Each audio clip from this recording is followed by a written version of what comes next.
channel. My name is Lisa Alastuey, and on this channel, you will find a variety of inspirational and informational videos.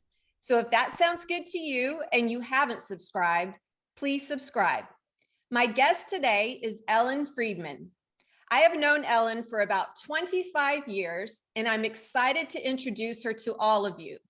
I think you will find some great inspiration and information from Ellen's story today on how to live fully with love after loss. Welcome, Ellen. Hi, Lisa. Hello, everyone. So happy to be here. Awesome, awesome. So Ellen, would you mind sharing just a little bit about yourself for the audience? Okay, I'm in my early 70s. I thought that was important to let you know. I have 2 grown children, 3 grandchildren, and I was married for 50 years. And I've had all kinds of careers, and I like to live my life fully. Yes, you do. Awesome, awesome. So we're going to be talking about loss today, and the person that we're going to be talking about is your husband, Max. Can you share us a little bit about who Max was? And you mentioned earlier that you were married for 50 years. So can you share a little bit of that love story? Sure. Max and I met at a camp. We were both counselors, and we were, I guess, about 18 years old, so very, very young. And we fell in love, got married, moved to different cities and that sort of thing. We lived upstate New York for quite a long time, where I raised my family. And we had a nice marriage, and until right. Yes, Until yes, Max got sick. Yeah. yes, yes. So just kind of a little bit of background. Max is, you guys are from New York, and where you lived most of your life, and your daughter moved down to Austin, and you guys moved down here, I don't know, like 15 years ago or so? 20 Something years like ago. 20 years 20 ago. So you've Mhm. been in Texas for a while, and you and Yes. Max have kind of been able to experience the Northeast as well as the South. And I had the opportunity to meet Max, and he was a wonderful man, very nice man, a very loving father. And like you said, you were married for 50 years, which is very uncommon by today's standards. I know for your generation, it is more common. My parents have been married for 54 years themselves. And I think it's really nice for people who are younger to hear from the older generation. And marriage is obviously not easy all the time, but you guys had a love and a commitment that anybody who knew you and Max could witness and see that firsthand. Right. That's very true. So Max and I, we went to college. Okay. Max, I went to University of Buffalo, and he went to a city college. And when we got, and I'm from Pennsylvania, actually. I wasn't born and raised in New York. I'm from Pennsylvania, but we ended up in the New York area. We lived about an hour north of New York City, and there we raised our family, and we had our jobs and that sort of thing. And before you know it, you don't even realize that 50 years of marriage has gone by. It's incredible. It was very, very, very important to me to make it to 50 years. It was just very important to me, and we did. Mm-hmm. Yes. Oh, that's Mhm. so amazing. So let's just kind of rewind back to so Max had gotten cancer like 10 years ago, is that right? And then it went into remission. So it was actually, I believe, about 18 years ago. He had cancer, and then he was cured. It was amazing. He had lung cancer. They removed a lobe, and he was actually cured. And he lived wonderfully for 18 years, very healthy. And then the cancer, I can't say it came back. It was a different cancer on a different side. There's the left and, of course, the right side of the lungs. And it was on the other side. It wasn't the same cancer, but anyhow, it was there, and and that's what happened Yes, when he got ill. Yes. very devastating. Yeah. So with any marriage, one of the vows you take is in sickness and in health. And you definitely honored that vow. And anybody in a long-term relationship, and as we age, illness, sickness is inevitable. And so can you share a little bit of how you guys handled uh, his sickness and illness within your marriage, and any advice that you would give to others who are currently in that situation? Okay. So the main thing is to stay positive when you find out that someone has an illness, because if you become negative, and it's just going to bring everyone down. It is not going to help the situation. So the main thing is to stay positive. So of course I acted totally positive, even though in my heart I was worried and concerned. So very, very positive. And that feeling, I think, helped a lot.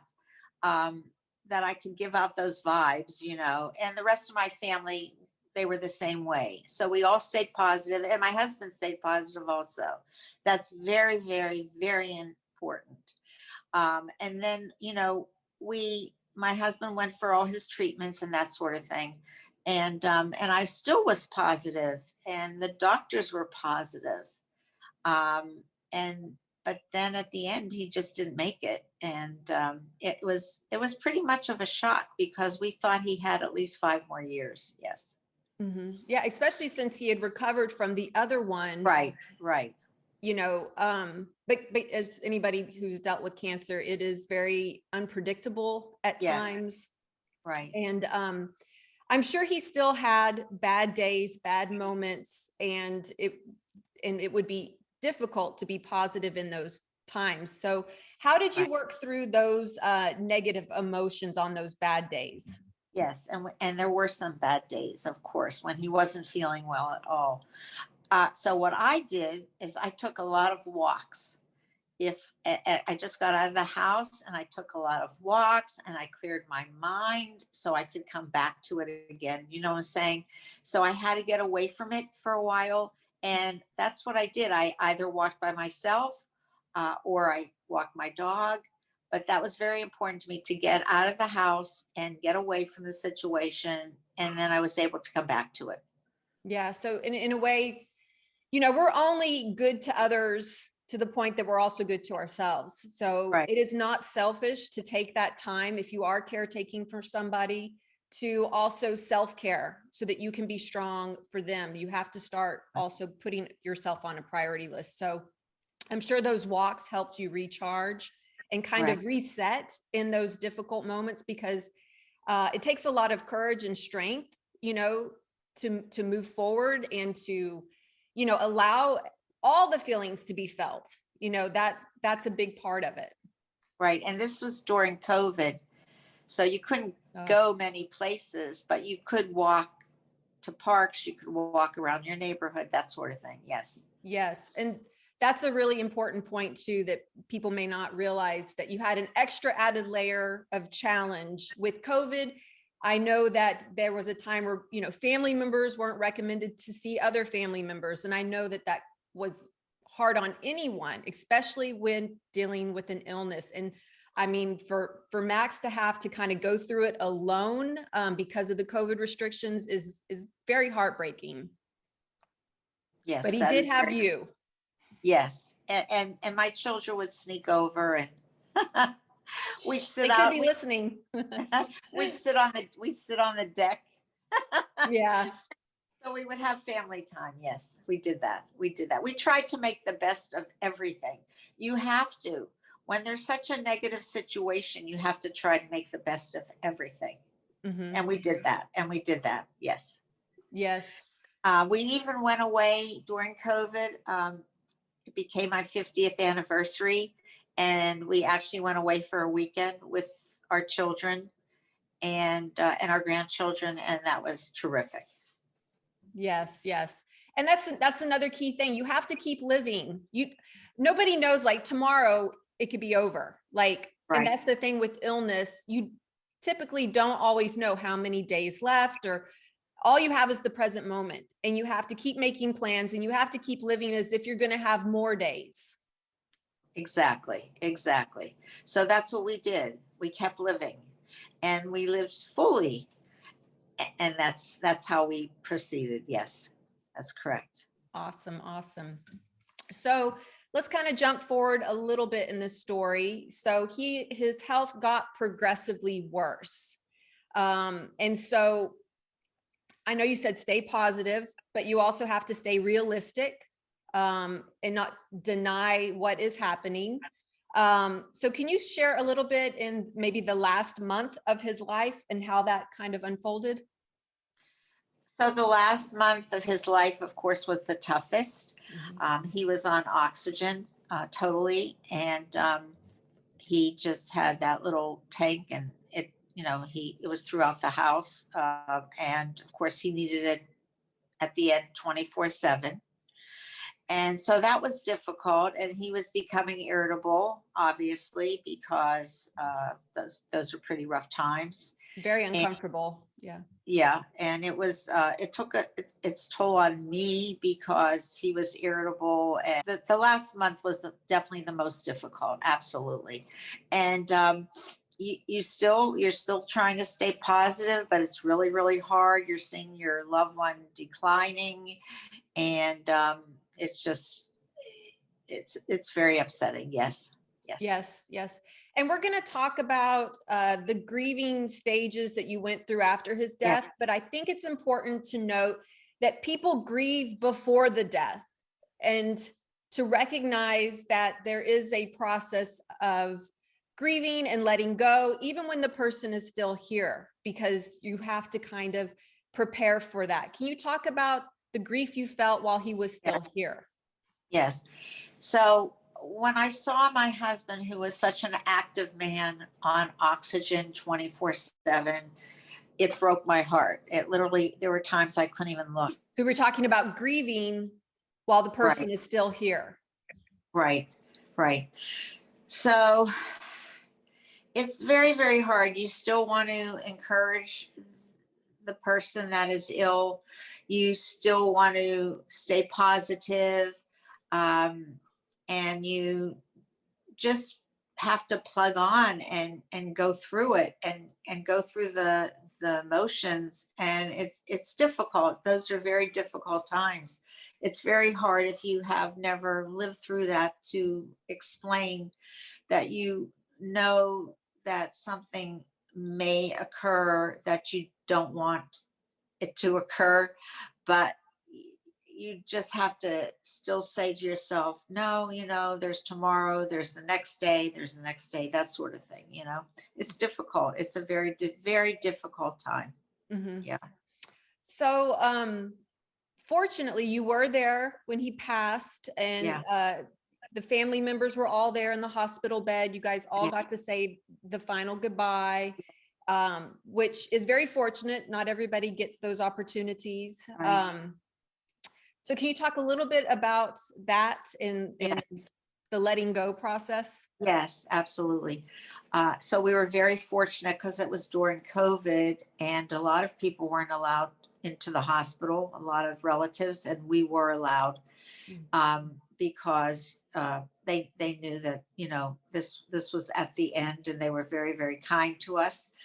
And we went and would visit my husband, and he at that point wasn't aware. Well, maybe he was aware we were there, but he in a sense he was conscious, but I don't know really what he knew. So that was a very, very difficult time to let go. I had to make the decision to take him off the respirator because he would have had brain damage, and I was not going to allow him to live like that. Not an active man who had so much energy, and there was no way that he was going to live like that. So I had to make that decision along with my children, and that was very, very difficult. And then we had to let go, and it was unbelievable because it was very, very peaceful. And we were there with him when he took his last breath. And that was so important to all of us. And also a very difficult time. But as I said, you almost feel relief because that man will never ever live his life to the fullest or in any way with what he had, and I was not going to allow that. So we did the right thing, of course. Mhm. Yeah, he was definitely suffering there at the end.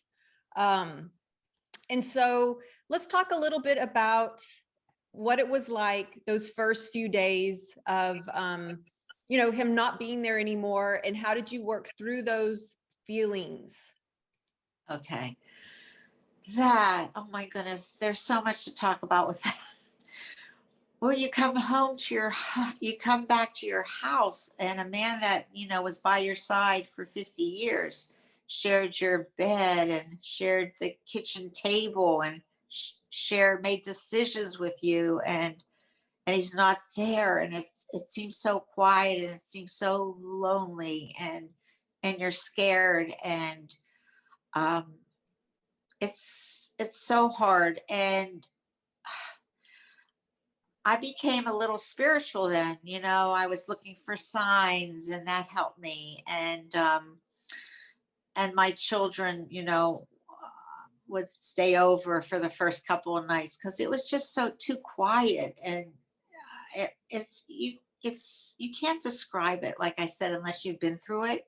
Mhm. But it's a very, very lonely, frightening time, And the first night, I remember my daughter Kim slept over, and we heard this huge storm the night after he died. It was crazy. And we're thinking, oh, that's my husband. And he's like making all this noise. And it was like kind of amazing to us. We would think that way, you know what I'm Yeah. saying? And and then you get to the point, where when someone passes away, it's so weird because they're here one day and they're gone the next, but you think they're coming back. You really do. You think they're Mhm. coming back. And then you get to a certain point in your life when you realize they're not coming back and you must move on. Yeah. Mhm. That's if anybody's looked at like the stages of grief, you go through lots of stages, whether it be Right. like anger, you're mad, or maybe you're bargaining with God or bargaining with the doctor or whatever. Like you're hoping they're not gone. There's denial, there's Right. depression, which a lot of times anger is a mask for the depression. Right. And then you get to that final stage, which is acceptance. And Right. it's not a straight line, and there's no timeline on grief either. So some people, Right. will grieve many years or their whole life because it is a loss, that there's no replacing them. Exactly. I went through every stage of grief. I Mhm. went to grief counseling. I read so many books on grieving. And I actually got to the point where I couldn't read any more books. I Mm. said to myself, I have to stop grieving. Mhm. I have to move on. Yeah. That's so interesting. So it can become self-indulgent if you stay in that for too long. Just like you said, like you couldn't look at any more, like you've read it all, you've seen it all, and at some point it wasn't helping you anymore. So maybe, use those to a point, but also realize where it might be holding you back and being stagnant if you're not actually taking steps forward. And I think you recognize that. And so can you talk a little bit about what it is that you did as far as steps forward in your grieving process? Okay. Well, I said to myself, I don't want to live. Um, I want to be happy again. I want to find joy in my life. That was very, very important to me because I'm a very positive, fun loving kind of person. So I didn't want this to go on forever. And I said to myself, I'm going to, be with my friends, and my girlfriends were amazing.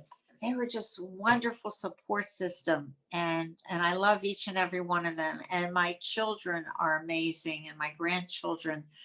But I found, because I was so used to being with a man for so long, that I was missing that. And my daughter one day encouraged me to go on a dating site. And at my age, and this was so like, I mean, who goes on a dating site when they're in their early 70s? You know what I'm saying? I mean, Yeah. it's just, it wasn't my thing, but I did that. I did do that. Yes, I did that. Right, right. And you hadn't dated since you were in your early 20s, and the world's Right. changed a lot. Yes. And I think, it took a lot of courage to kind of put yourself out there again. Yes. So what was that like with the initial stages of on the dating site and talking to others, and then having to also share your story, of recently losing your husband and so on? So I signed up for this dating site for 55 and over. And it's just amazing. All of a sudden you start getting all this interest. And I was very, very honest about everything. I explained that I was a widow and I was looking for companionship, which is what I was looking for. And then I started getting all these dates and whatever. And you know what it's like. I mean, I was very selective. And I had 4 dates with very, very nice men. And then my fifth date, I met a man that I'm still with, and we have a wonderful relationship. Yes, yes. And I've met him, and he's very nice and very easygoing and Right, very understanding, which I think that's exactly what you need at this stage in your life. So I'm right, glad that you were open to receiving that as a possibility. right. I was very open. As I said, I wanted to find joy in my life again, and I knew I could. And I went. You know what happens a lot of times, and I see that with this with my friends who have lost their husbands. A lot of times you feel guilty that you want to be happy again, and that's so silly, because the person that you were with is no longer here, but you're still here. So you need to do what's right for yourself. And it is a big leap. It's a huge leap, but it's Mhm. very, very important. I would definitely recommend it. Take the leap and look for love again, because you can find it again, and and bring joy back into your life, because you're still alive. You know? Exactly, exactly. Yeah. And a lot of people think, oh, maybe it feels like I'm cheating on my ex with somebody new, and they let that be like a block, when in fact, your partner wants you to be happy. And then, Exactly. you know, I think knowing Max, you definitely have his blessing, and Right. he definitely wants you to be happy. You are still here, like you said. And Exactly. why spend any day miserable and unhappy, Right. or to Exactly. choose that? You don't have to choose that. Right. Right. So that's what I did, and I feel that I made the right choice. And I would recommend it for other people. And I mean, if it's not a dating site, maybe you can possibly be fixed up, or there are other ways to meet people. I did the dating site. As I said, my daughter encouraged me, and it worked out for me. Yes, yes. And also just, letting others know, your friend group, your work group, that, you're open to a relationship. You never know how that might spark, and they know somebody. And just Right. because if you don't let people know, then how would they ever like know that, hey, I got a guy for you or a girl for you? Right, exactly. So I think that you need to put yourself out there. It does, you need to be brave about it, because it's so new to you. Um, for example, my situation, as Lisa explained, I was so young when I met my husband, and we had this long relationship. So you are putting yourself out there, but you need to take that chance and find happiness again. Very important to do that. I would highly recommend it. Yes, I yes. I highly recommend, don't stay in your house, and there's a certain period to grieve, okay? And everybody has their own timeline. But eventually you need to move on. Mhm. And, whether you need to speak to someone, have therapy, talk to your friends, uh, or go on a dating site like I did, I mean, whatever it takes, but you need to move on. Very important.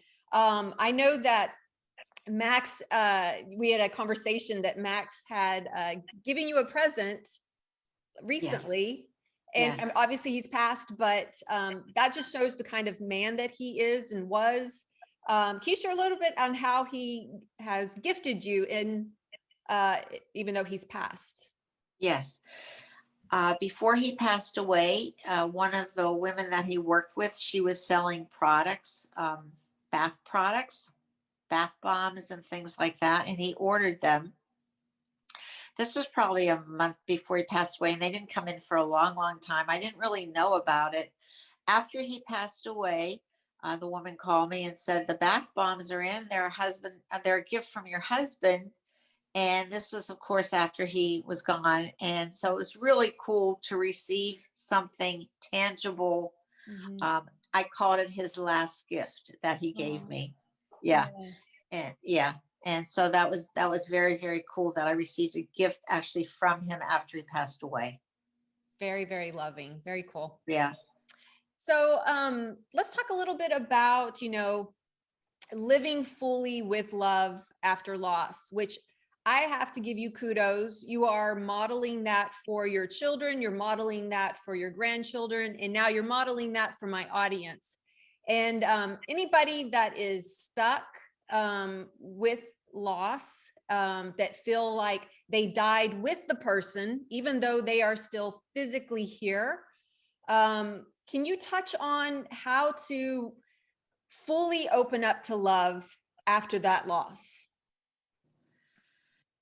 So at first it's difficult, okay, because you don't want to compare the two men. You don't want to do that at all, but you can't help but do that, and then you're looking sometimes for the same qualities, and what your husband was in the new man that you're seeing and that sort of thing.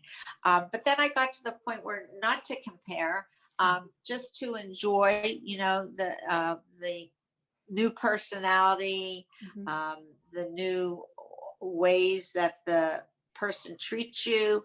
I always loved a sense of humor. So, this new gentleman has a wonderful sense of humor.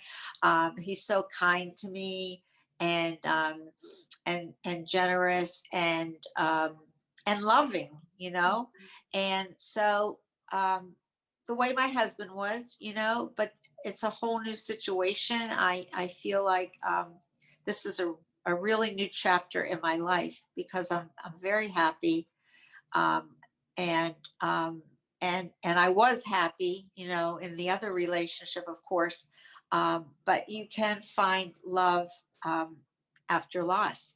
Mhm. It is possible. Yes, yes, you are definitely an example of that. And I'm so glad that you are sharing your story today, because I know a lot of times people, they've shut themselves off. They're not willing to try again at a much younger age. You're in your 70s and are still like paving forward. I know people much younger than you that have already shut it down, have shut it off after the loss.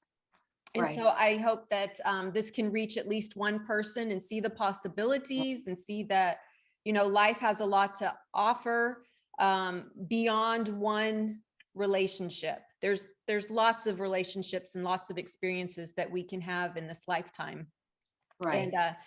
you're in your 70s and having new experiences, which is Yes, which is that's so awesome. true. Yes.